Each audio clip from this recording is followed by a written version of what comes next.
This episode is brought to you by Progressive Insurance. Fiscally responsible, financial geniuses, monetary magicians.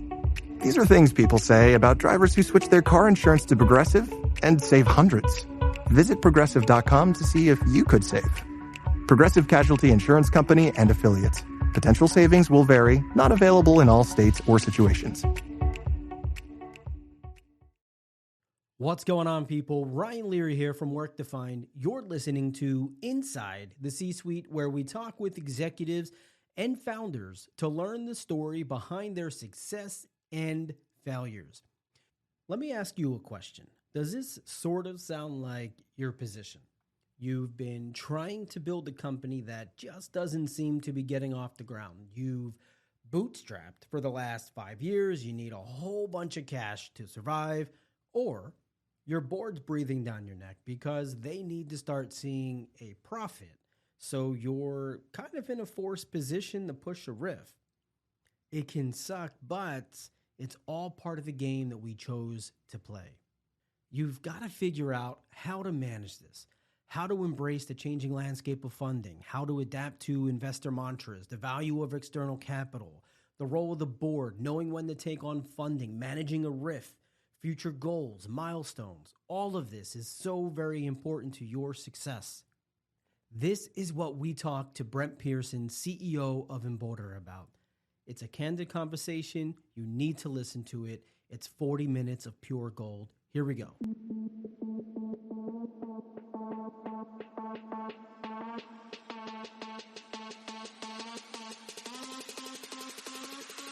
This is William Tincup and Ryan Leary, and this is Inside the C-Suite. We have Brent Pearson on today, and we'll be learning all about Brent's journey as a CEO, founder, and all that stuff. So, as you know from our previous Inside the C-Suites, this is going to be just kind of a wandering journey and learning about Brent and all the things kind of he's learned along the way. So, why don't we just get to know him first? Brent, would you do us a favor and tell us about your current role, your current CEO job?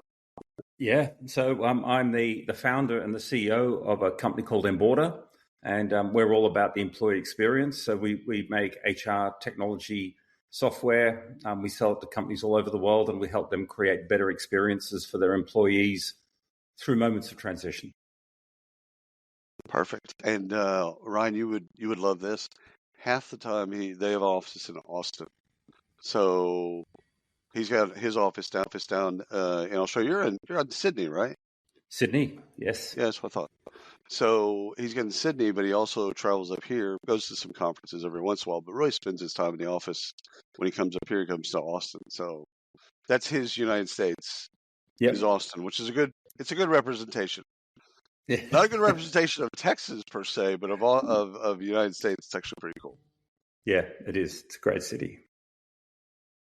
So why Austin? I want to do, as y'all did site selection, you could do San Francisco, makes sense. Yeah. If you want to go further and go over to New York or Boston or something like that, that would have also made sense for Europe. How'd you pick Austin out of all the cities? Yeah, I think that, first of all, even though I love San Francisco and the Bay Area, I don't think we're a West Coast culture company, right? So I don't think we fit in with that culture that much. When I looked at the East Coast around New York, it was really expensive.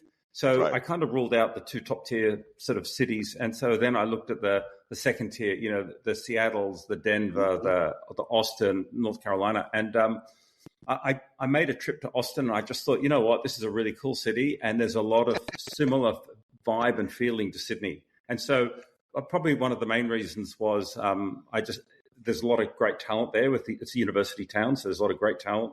And culturally, I just felt, I won't say that I'm aligned with Texas, but I'm more aligned with Austin. 100%. But it's funny for me being in Texas. People in California would say, man, I love Texas. They're like, where'd you go? Where'd you visit? I was in Austin for South by Southwest. It was fantastic. Austin is great. I'm like, you didn't leave Austin? Okay. You probably should just say you love Austin. So Yeah. Yeah. Texas is different. We even here in Texas, we joke, it's like it's not a part of Texas. I mean, it's such a weird, and it's always been that way. Yeah. Like this is not a new phenomenon. When I was a Yeah. kid, it was that way. Yeah. I tell you, I actually find Texas fascinating, especially the history. The more I got to know the history of Texas, boy, it's incredible. Oh yeah. Oh, well, I mean, we were a nation before we were a state.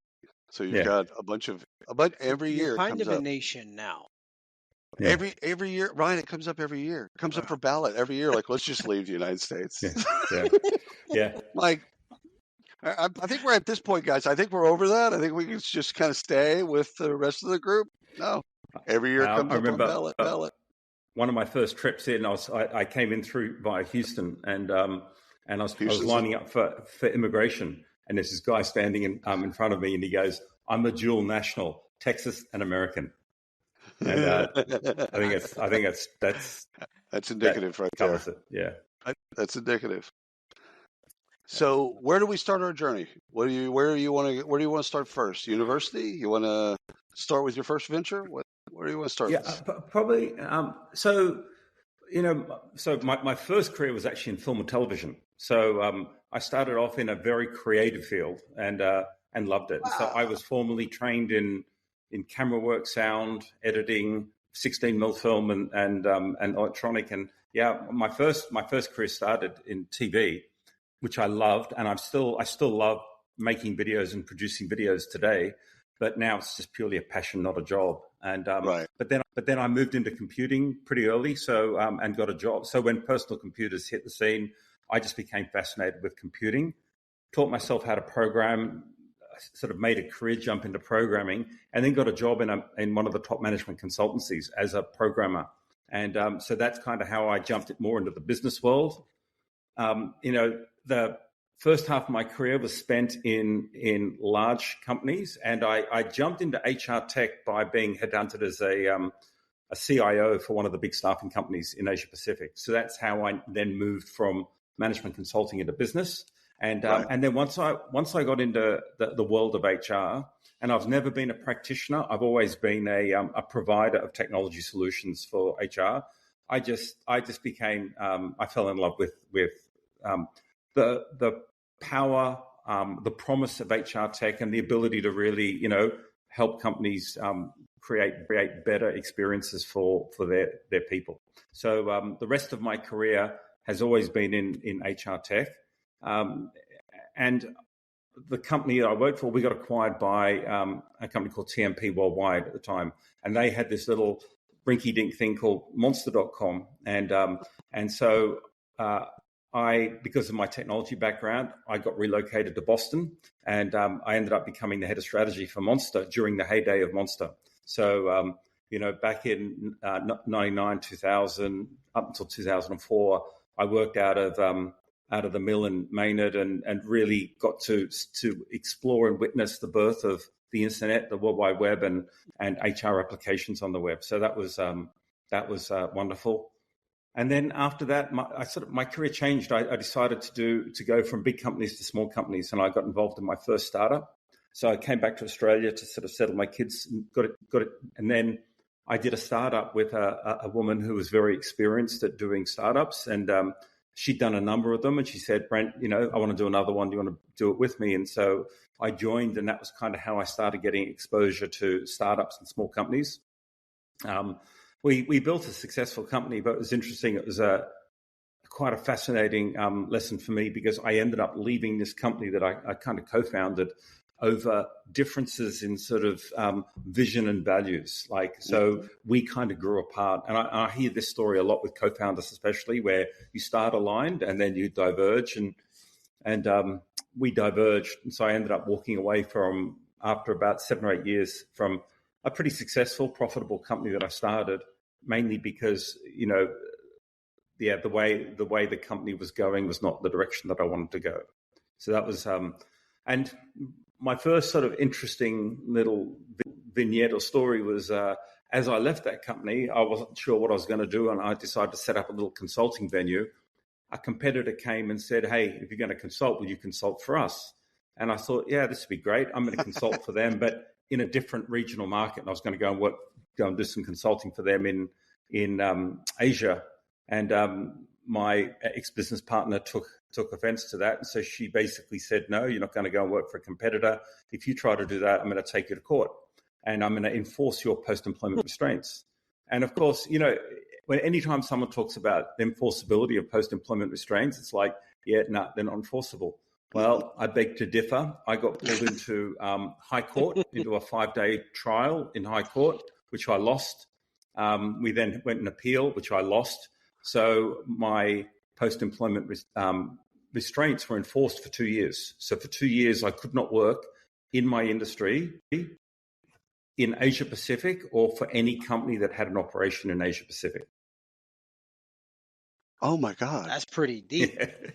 Brian, where do you want to start? Where do you want to unpack that? Lots of things there. So I want to go all the way back to your film career.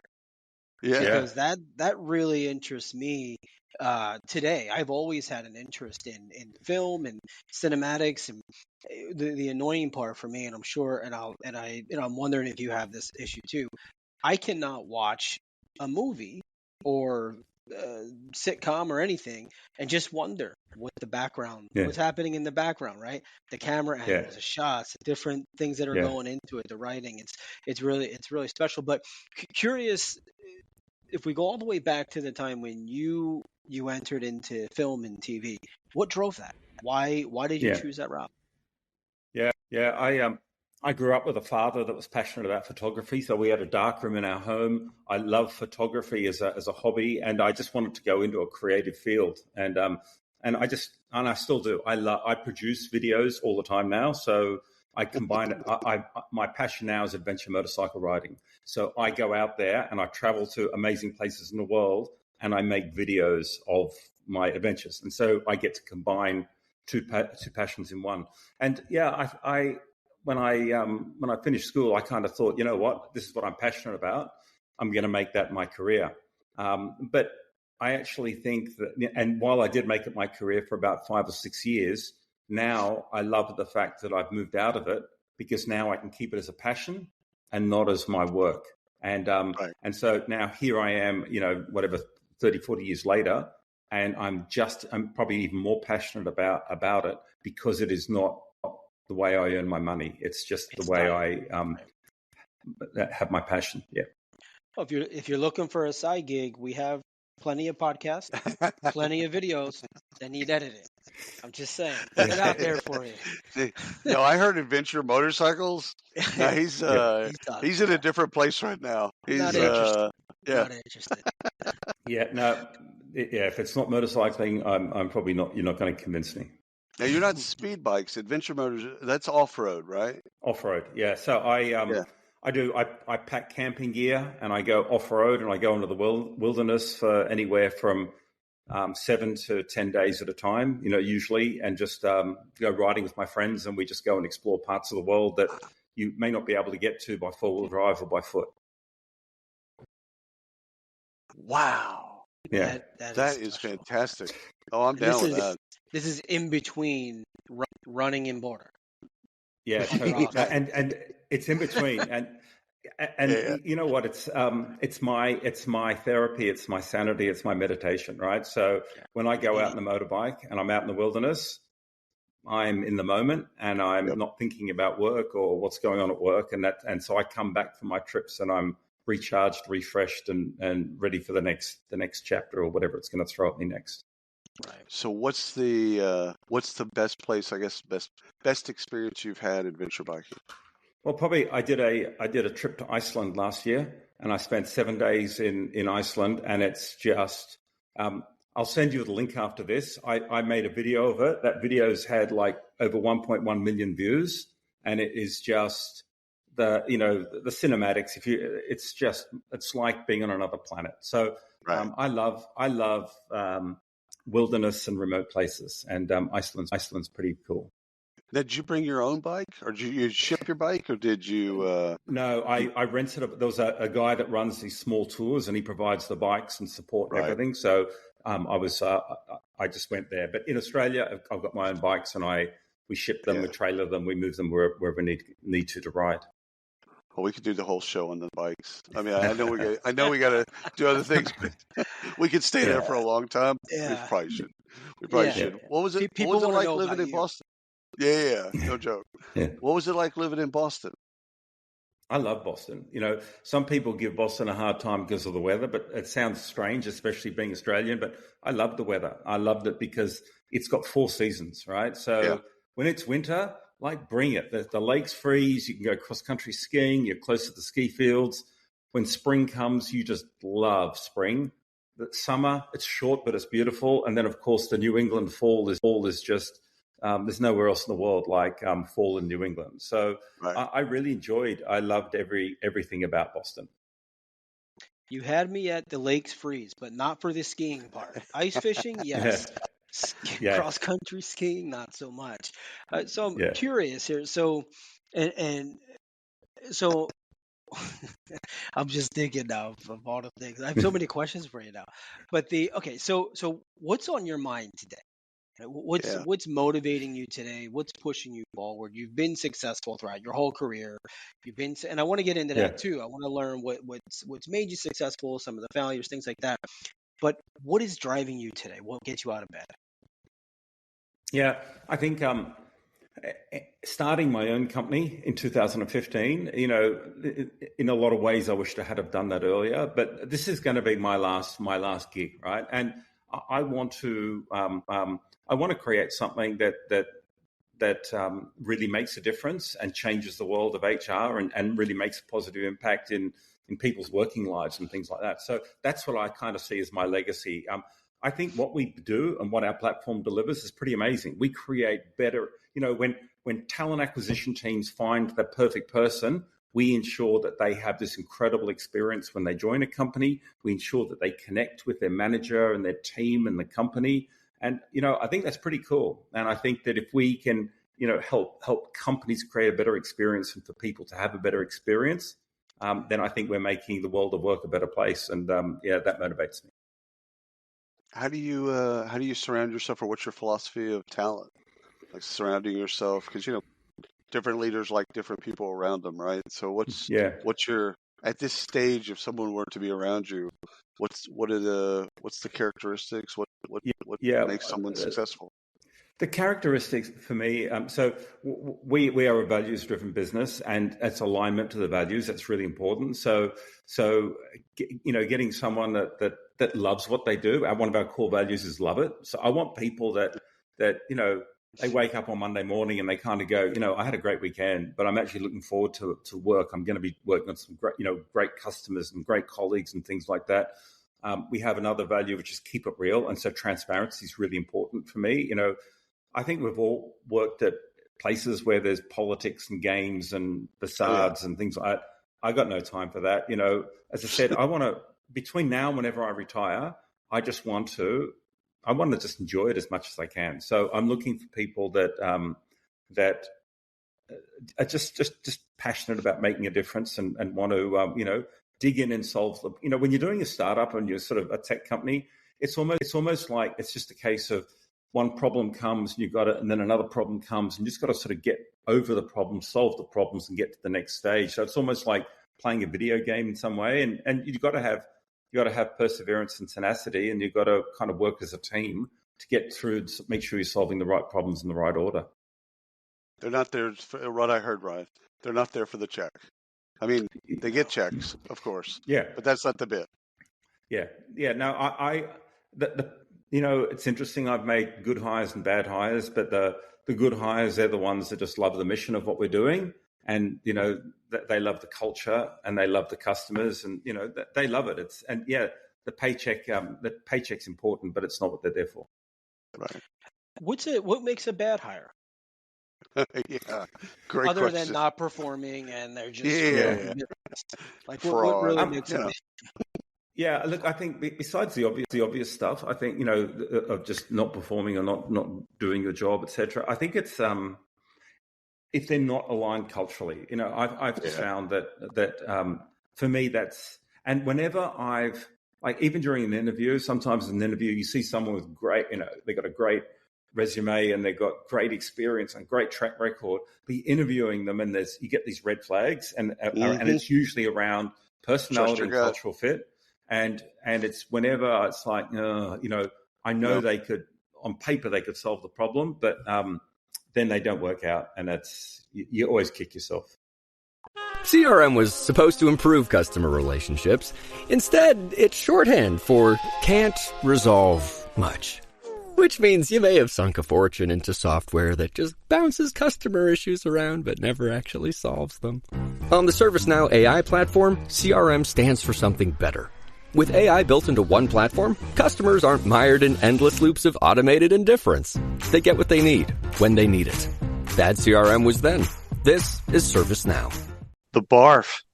Breaking news, acquisitions, research, funding. It's the week that was. It's a wonderful way to catch up on the week that was the week prior. Kind of a John Oliver-esque type of show. Ryan and I pitch each other's stories. We laugh. It's fun.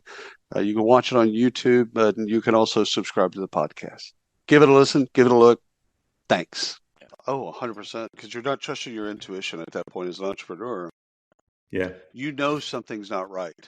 Yeah. You know, and people used to laugh. I mean, people have laughed both with and against the idea of like, I just want to have a cup of coffee with this person. Yeah. And then a lot of folks, especially early on when you said something about culture fit, you get some people that just love that. And then you get some people that are like, oh, that's biased. It's this, that, and the other. I'm like, no, if I can't have, I know me. I'm not even talking about them. Yeah. Yeah. If I can't have a cup of coffee with them, I'm going to avoid them. Yeah. Yeah. Which means I'm not going to get the most out of the relationship. So it has nothing to do with them. It's me. Yeah. Isn't it somewhat ironic, right, that with all of the tech and all of the sophisticated, psychometrics and things like that, we're still largely coming down to intuition or gut when it comes to, key highs. It is insane. Well, the thing is I think what a lot of those folks, the IO psychologists, would say is look at all the data. Look at all the data and then trust your instincts. Yeah. But don't just make data-driven decisions. But so not having any data, okay, that's a bit scary. But to have the data and then go, okay, something still doesn't feel right. And then at that point, I believe that's the best part about being human is you then can be human. But I think having the data is important. Ryan, I know you got some questions about Monster. One of our former guests, Steve O'Brien, was also at Monster, but I think he was after you, right, Ryan? Okay. Very much, yeah. So no, I can't remember Steve. So tell us about the Monster, especially then. Oh my God, I can't even imagine what it was like back then. Well, that's when Monster was relevant. Yeah, totally. Yeah, 100%. Monster was. Monster was. They're not relevant if they're watching. But no, you're right. Monster was one of the. They were one of the top websites in the world. They were the dominant player in the job board space. That was before LinkedIn existed, before Indeed and those existed. So it was the sort of big kahuna, and it was a great place to be at a great time. It's just like I still probably would say that Monster is one of the best places I've ever worked, and I was there at just the birth of the World Wide Web, right? That crazy time back in the late 90s, leading up to 2000 when the world was just changing, and we knew we were on a rocket ship. We were all buckled up, and it was just exciting. No one knew where it was going to go. It was, part chaos, part excitement, part craziness, but it was just an incredible. I feel very lucky to have worked at Monster for the years that I did. Wow. I just got chills actually thinking about it because at that time there wasn't. I don't think. I mean, that was the Google of that time because it was just all. They're all. I mean, all those players. You look back at the people that have Monster in their DNA. Maybe even some TMP in their DNA. They've all gone on to be very successful. A lot of them have gone on to be very successful people. I'm sure there's an alumni network or something that's pulled a lot of those folks together. Yeah, definitely. I'll tell you two great little Monster vignettes, right? The first, so Jeff Taylor, who was the founder of the Monster board and he was the CEO of Monster, I remember Andy McKelvey was the chairman of TMP, right. And I remember at the time that Monster hadn't quite burst out to dominance yet. It was kind of neck and neck with a few other boards, and I remember Andy McKelvey was talking to Jeff Taylor and said, "Look, if you could acquire another board and we could roll them together to get critical mass and leap ahead, which one would you buy?" And I don't think Jeff spent a moment thinking about it. He said, I'd buy this board called OCC, Online Career Center. And Andy smiled and said, "Oh, that's good because I already own it." So he had bought a competitor and kept it from Jeff Taylor, and they're running competitors. And I think he was waiting to see which was going to be the dominant one. Anyway, they rolled those two boards together, obviously, and I think that was a stroke of genius because that was one of the things that just propelled Monster to critical mass. But I joined Monster in at the end of 1999, and they were getting ready to do their first ever Super Bowl ad. And so they did this ad called "When I Grow Up," and it was a real big gamble, like a huge gamble, because I don't think any sort of HR company, or I don't even know if there were many tech companies at the time that had gone on a Super Bowl.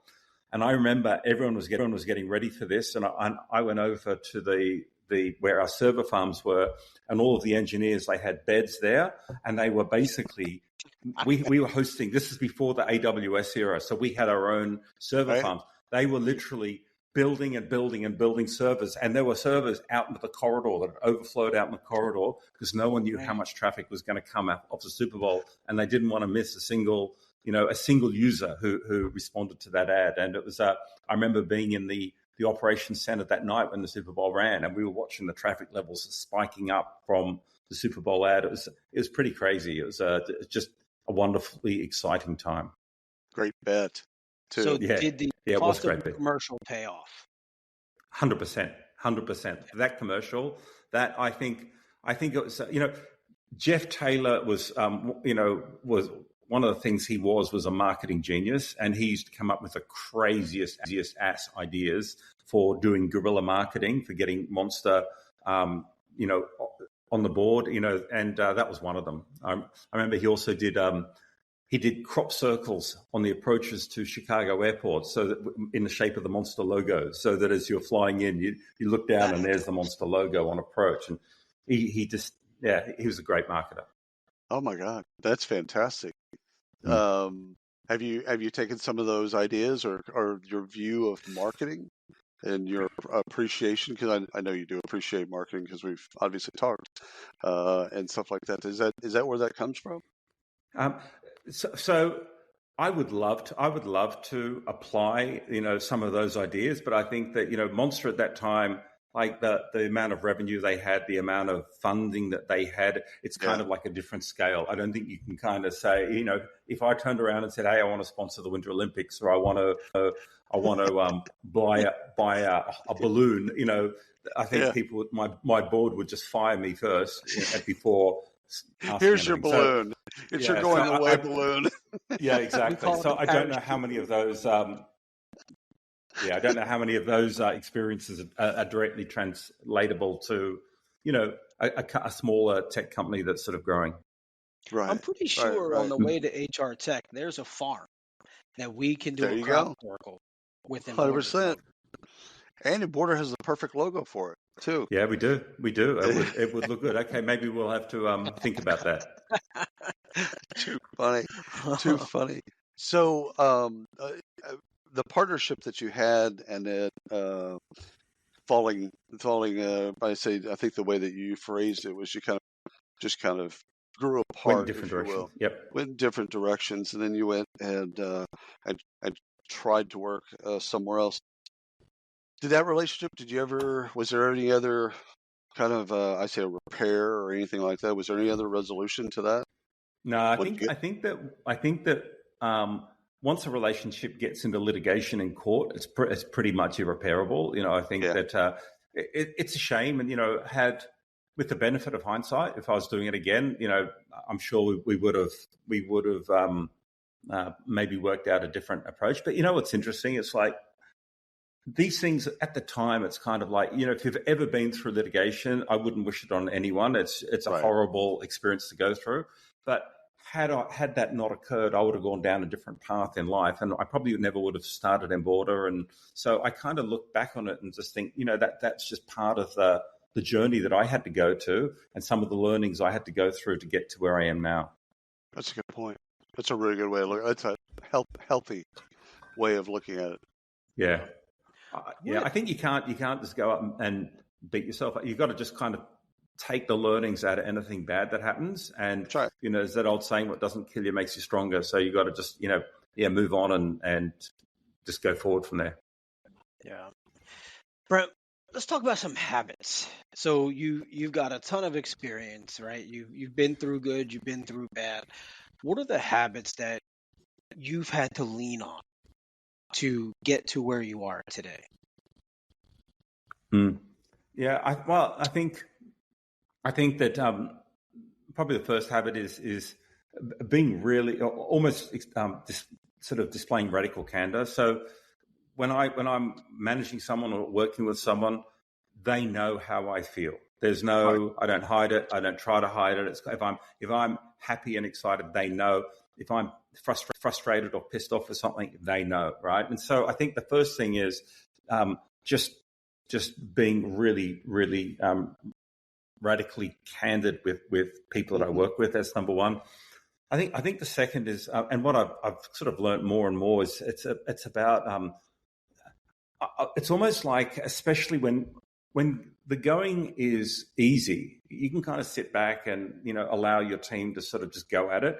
When things get tougher, I think as a leader, you've got to lean forward a little bit more, and you actually have to bring the team closer and have a much narrower focus. So, right now and I'm sure that anyone in the HR tech space or most of the, B2B SaaS space will tell you it's not easy going out there right now. It's still tough. It's tough waters out there. So that means that you've got to make sure that the whole company is working on the right things in the right order. And so as an exec team, we've got to make sure we all agree what are the most important things that we're going to solve this quarter, next quarter, and just focus on that and just kind of really just keep this blinding execution focus. And I think we dropped the ball on that for a while, and I certainly dropped the ball on that for a while. But I think now we've come back and we're just focusing now on just blinding execution. I love it. Your take on innovation. So I knew you way back when Emborder really was kind of more of a point solution in the way that what people would probably even think of it then. And you blink and maybe a couple rounds of funding, blink again, and it's a different company, not just in scale and structure, but in the approach to the problem that you're solving. Yeah. It's interesting. I look at innovation I'll give you two different answers to it. The first is, as a company, we have to innovate. So, in 2015, we came up with a really innovative platform, and, we built out the features and functionality, but I think we saw competitors starting to sort of come in and start to mimic what we're doing and copy, right? So your competitive differentiation narrows. What we've now been doing, and recently we're now launching kind of almost like the next generation of our platform. And so we've been this experience engine to create amazing employee experiences. Now what we're doing is we're focusing on human connections on top of that. So our sort of mantra now to customers is we believe that it's no longer enough just to create a great experience, especially when you're onboarding an employee. You've got to connect them. You've got to connect them to the manager, their team, and to others in the company and build human connections. So we're focusing on innovation around, adding a new layer or a new sort of just doing more, not just being happy with what we've got. So I think you have to innovate as a company. Then there's the external innovation that's going on, and the world is changing pretty radically. And I think the obvious one is AI and the impact of AI everywhere. Right now, what's interesting is, I'm no spring chicken, right? I've seen a lot of innovation come and go, and I've seen stuff that, the internet. I've seen, virtual realities and things. I've seen a lot of stuff go. Some of it sticks, some of it doesn't. Some of it sticks in a certain form. And so, the tough part now is kind of looking at the innovation and trying to work out let's get beyond the hype and what's really makes sense for us and for our customers. And I'll give you an example. I saw an RFP from a customer a few weeks ago, and in there's a big section on AI. And, they want the platform to do this, and this, and this. And I looked at it, and it's kind of like some of what they want is great, and we're working on that in our roadmap. Some of what they want is just, it's like sales hype. And I can just imagine, a flash sales rep from one of the other companies say, oh, our system will do this. And so I actually set up a video call with them, and I said, I want to talk to you about AI. And I said, I'll give you our philosophy on AI. I'll tell you where I think it makes a lot of sense, and I'll tell you where we are not going to go down there. We're not going to touch it, and I think it's wrong. And so there's almost this education that needs to happen to help the customers jump off the hype bandwagon and really just think through, oh, okay, yes, that makes sense. You're right. We don't need that. And in fact, that would probably be a bad thing. So I think with innovation, and especially the stuff that's going on with AI now is incredible, but it's helping customers and partners work out where it makes sense and where it makes no sense at all. Ryan, I have a board question if you're ready. Yeah.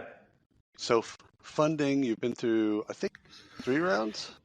Maybe 2 rounds? Seed round, A round, B round. Yep. Right. Okay. So 3 rounds, you've got some board members, and they're all wonderful. They're all wonderful. But like, what's your advice to entrepreneurs in okay, you're about to go raise a fund. You just started this little widget. Fantastic. Good for you. What's the advice in terms of funding, when and how they should take on funding? And then what do you need on a board? Like every CEO that I know, they need a different dynamic. Like I was on a board, and I was an independent. All the other board members were investors. Yep. So I was the lone independent, but that's what the CEO needed. He needed an independent, a person, an industry expert that could kind of make sure that the rest of the board understood the industry. But that was me in that experience. What advice would you give for the funding side, but also board members that make sense for Brent? Yeah. Okay. So for the funding side, the world has changed from a funding side pretty dramatically, and it changed mid 2022. Okay. Yep. So and here's my observation of investors: they are like sheep. Okay. And what I mean by that is the one sheep out the front that's got the loudest voice. Maybe it's Y Combinator or Andreessen Horowitz or whoever it is. They will bleat, or they'll put out a paper, and they'll turn in a direction. Then all of the other sheep will just follow, and they'll look. So they tend to be very aligned, and they tend to move as a flock, right? Yeah, right, right. It's like fish in the sea. 100%. So when I started Emborder, the mantra, the investor mantra was, it's responsible growth, right? We don't mind if you burn capital as long as you're growing responsibly. Now, and it changed on a dime. Now it is profitable growth, right? So the first thing I'd say is, just be aware that the investors' mantras or thesis do change. So, and if you're caught on the wrong side of that change, you can find yourself in a lot of trouble, right? So if you're expecting to continue to raise and burn capital as part of your plan, and then all of a sudden they say, no, we're not giving you any more capital, you better find a path to getting cash flow positive pretty damn quickly, or you will just die. You will die, and you'll die quickly. So that's the first thing. Second thing I'd say is, like, the more you can bootstrap, if you can work out a way of bootstrapping, or at least in the initial days, or funding the company without having to take on external investment too early, that's fantastic. But then when you're ready, when you've got product market fit, and you kind of feel like, I'm now ready to scale, I think bringing in external capital is super helpful. And it's funny, I know some, and this now gets to the board dynamics. I know some CEOs that it's like, I don't want to give up control. I don't want to give up control. And they just view the board as the enemy. And they talk about managing the board, right? How do I manage the board? I have the opposite view, right? I'm a first-time CEO, and I'm feeling my way through it. And the board, they're sitting there managing multiple portfolios, and within their company, they may have 100 portfolio companies. So every problem that I'm hitting, they've seen it multiple times. They've seen what works and what doesn't work. So they've got so much more experience. So I love my board. I truly do love my board. And I view my board as kind of like my guardians. They kind of surround me, and they actually help me to, make the right decisions. They sometimes will direct me to make the right decisions, but sometimes they're pretty tough decisions. Like we had to go last year, Emborder had to go from burning capital to being cash flow positive, and that required a RIF, right? So RIFs are tough, and it's really tough culturally. It's tough personally, emotionally, but it is 100% the right decision. And we are now cash flow positive as a company, which makes us sustainable and healthy, and et cetera, et cetera. But, the board kind of pushed me there and really made me understand why it was necessary. And I agreed 100% with them. So I would urge any entrepreneur to not think about the board as a bad group that they're going to manage. Think of the board as if they've got the right board, these are people that are going to help you avoid potholes and stay out of trouble. Yeah, they invested in you for a reason. Yeah, they don't want you to fail. Yeah, but I've got two questions, or two entirely different questions, but I'm going to put them out there and let you just kind of take them in any order you want. One is, you touched on it. When is the right time to take on funding, right? And you touched on it. Maybe go a little deeper there.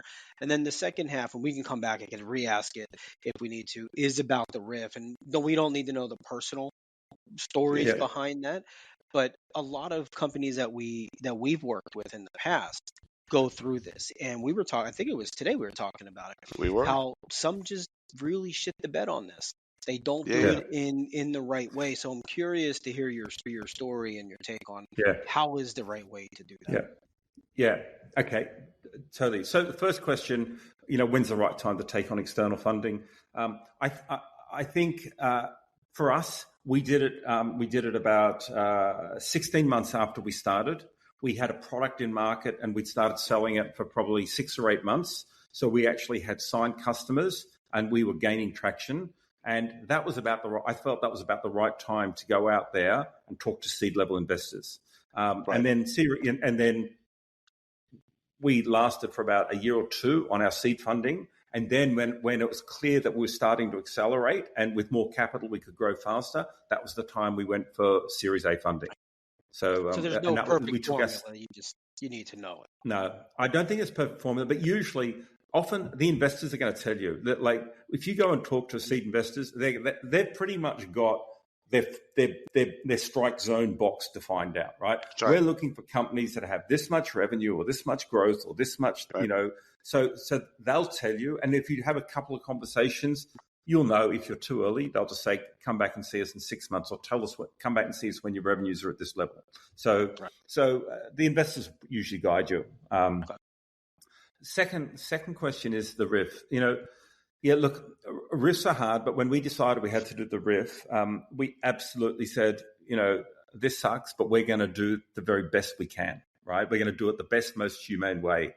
And that means, how we communicate it to them, to the impacted staff, how we communicate to the remaining people, the benefits we provide, et cetera, et cetera. So it's tough though. Like when you run a global company, so the first challenge you've got to really look at is, okay, how much notice do you give people? And do you kind of let the company know that this is coming, which kind of puts the whole company on edge and creates a lot of anxiety and tension? And the first thing we debated was that, but the general consensus was no. Look, it's actually cruel to people if all of the people in your company are now going to be a nervous wreck if they know that in 2 weeks there's going to be a RIF and they may or may not be impacted. So we decided not to let people know. But then there's the mechanics of how do you actually announce it, right? So we're now in a post-COVID hybrid global company running across 4 different time zones in the world. And so I think the old days of, you bring everyone together, you look them in the eye face to face and tell them, that doesn't work. So what we did is we carefully choreographed it where emails went out at a certain time. And it kind of basically said, hey, this is what's happening. This is why it's happening. If you've received this email, your job is not impacted, right? So you're safe. The other email was, if you've received this email, you are unfortunately impacted, and you'll see an invitation in your calendar with your manager in the next hour or two to sit down and talk it through on Zoom with the manager. So that was how we executed it.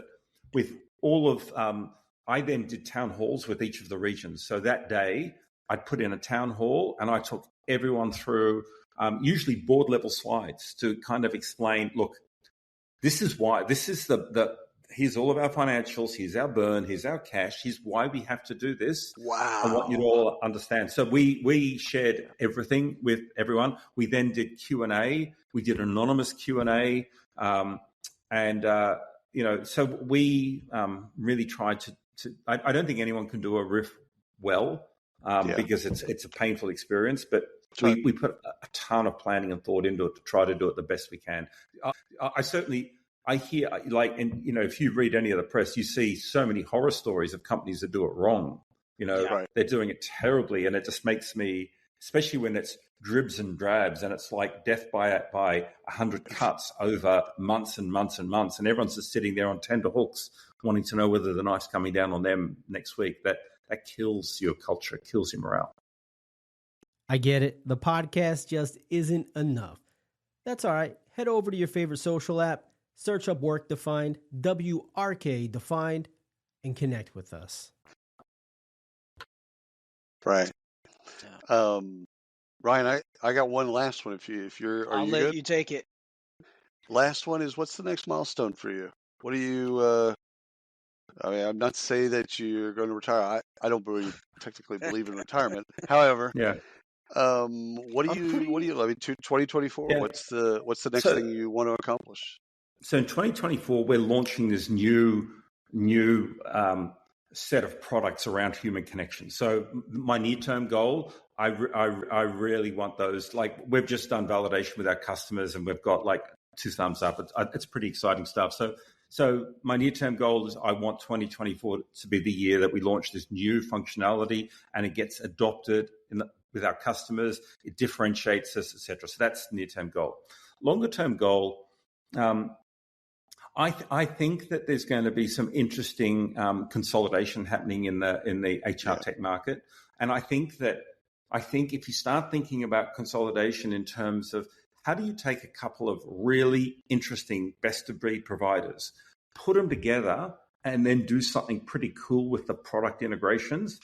I'd love to, and we've started sort of exploring what would that look like, but I think ultimately that could be where Emborder ends up. We merge with another company and we just take our product and we put it together with something else, and then we create something which has not been done in the market. Chocolate and peanut butter. Done deal. Cannot Done go deal. wrong Listen, with that. We could 2025. All... Yeah, it was in 2025. We come back and we're going to follow up on the vision and see if it happened now. It's a $1 billion company. Done. Yeah. I don't know about $1 billion company, but definitely, I'd love to be able to say, hey, we we smashed it when we rolled out the new functionality. Yeah. Well, that's a big enough goal right there. Thank you so much for your time, Brent. Know how busy you are, and I just appreciate you coming on the show.